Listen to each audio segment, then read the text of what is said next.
Manipur CRPF ki Cobra Commando Youraklaba matung Cobra gi Ahanba operation lailoi baphada gi AK SLR Yaona Nongmei maru amadi lan gumbada sijinnaba yaba potlam kaya Fagatpa Ngamkhre. Operation adu CRPF ki Cobra Commando Q8 team amasung CRPF ki personnel singna Kangpopi district ki manung chana leiba lailon by 5 gi akoibada chathakibani hairi.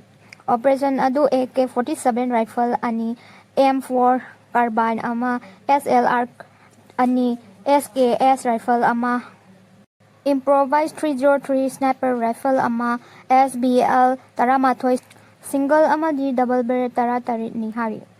Nongmei maru kaya atopa potlam kaya Fagatpa ngangki operation chathariba lailon by 5 gi mafam asi ngarang su operation chathaba matamda Nongmei kapna kibagi thaudok laikhibasu laikhraba operation chathaba aduda Nongmei kapnaba aduda afa apun amadi asi anagi paw laitri kiba tang tara taritasu Kangpopi district ki manung chana leiba konsakul amadi lailon by 5 da Assam Rifle Manipur Police CRPF ki kangbu na operation Chathabada Nongmei yang na potlam kaya fagat kiba laikhrabani.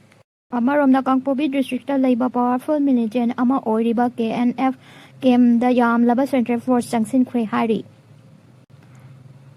Nakan amarom da Cobra Commando na fubada kuki nupa ama saru polang tekre hairi.